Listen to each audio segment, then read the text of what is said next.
Okay, picture this. You're scrolling through Instagram, just killing time. You stop for maybe 3 seconds on a video about street food in Thailand. You toss it a like, and then boom! A few scrolls later, your entire feed is a non-stop festival of pad thai and mango sticky rice. Sound familiar? Yeah, it's that kind of spooky feeling, right? That moment when YouTube just happens to queue up the perfect workout mix you didn't even know you needed. Or an ad pops up for something you were literally just thinking about. Well, I'm here to tell you it's not magic and it's definitely not a coincidence. It's a system. So let's get right into it. Every single one of those clicks, those likes, those pauses you make online, think of them like digital breadcrumbs. And companies are constantly collecting these breadcrumbs to build a surprisingly detailed, almost creepy digital portrait of you. Today, we're going to pull back the curtain and see exactly how they do it. This whole process actually has a name. It's called behavioral profiling. And honestly, it's the engine that powers pretty much the entire modern internet. It's all about one thing: turning your simple actions into a clear, usable, and, very profitable personality portrait. And this goes so much deeper than just figuring out if you're a cat person or a dog person. Behavioral profiling analyzes patterns to get at your core personality, what you value, and sometimes even your current mental state. The goal isn't just to see what you like, it's to figure out who you are. So, why do they go to all this trouble? Well, a few big reasons.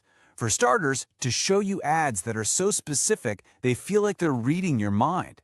Then to recommend content to keep you glued to their platform for as long as possible.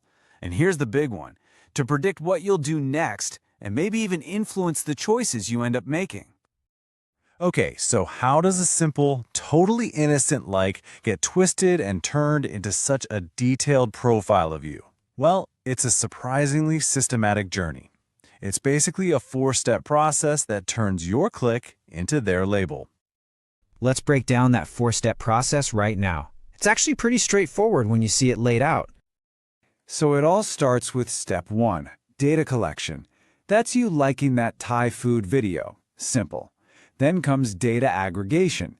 That one like gets thrown into a pot with your recent Google search for best beaches in Phuket and a cookie from a travel website you glanced at last week. Step 3 is pattern recognition.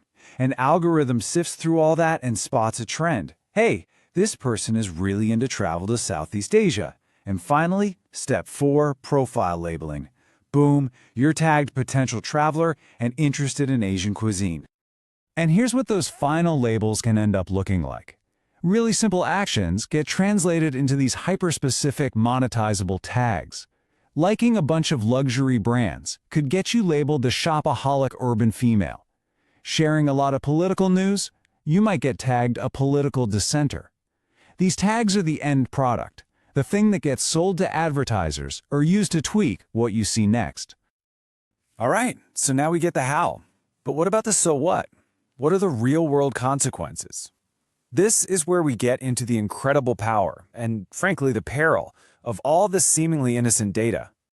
A lot of people think, well, I'm fine, I never post my phone number or my address. But here's the thing that gets me. Behavioral profiling doesn't need that stuff. It builds its accuracy over time using just your behavioral cues: what you click on, what you scroll past, and what you share. The most infamous example of this, of course, is Cambridge Analytica. They use something as simple as Facebook likes to build these incredibly accurate psychological profiles of millions of voters. They mapped personalities against a model called OCEAN. That's openness, conscientiousness, extroversion, agreeableness, and neuroticism.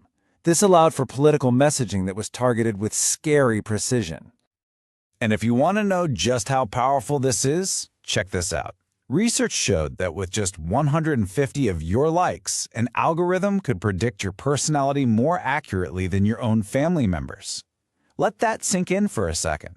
More accurately than your parents, your siblings, your partner. An algorithm. But it's not always so dramatic and political. Take a look at this everyday example from Netflix. They use profiling to show you different cover art for the exact same show. If your profile says you like comedy, they'll show you the funny characters. If it says you're into action, you'll see the guns. It's a subtle kind of manipulation, like they're constantly testing you to see what will make you click. So here's the bottom line. This all matters because your choices are being subtly steered every single day. You get trapped in these filter bubbles where you only see content that confirms what the algorithm already thinks you believe. It can even lead to economic discrimination, like being shown a higher price for a flight. And ultimately, your behavior itself becomes the product that's being bought and sold. There's this quote that just perfectly captures this whole new economy, often called surveillance capitalism. And it goes like this: you are not the customer. You are the raw material. In this model, the service is free because you aren't the one buying anything. You, your attention, your data, your behavior, you are the raw material being processed and sold. Okay, I know that was a lot to take in.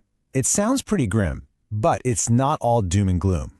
Look, you can't just become a digital ghost, but you can absolutely take steps to dial it back, to reduce the impact of profiling, and take back some control.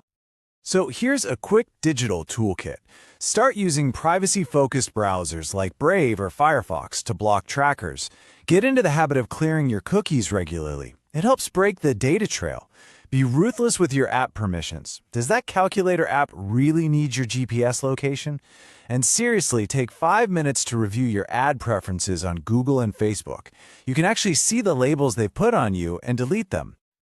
So if there's one thing to take away from all this, it's pretty simple.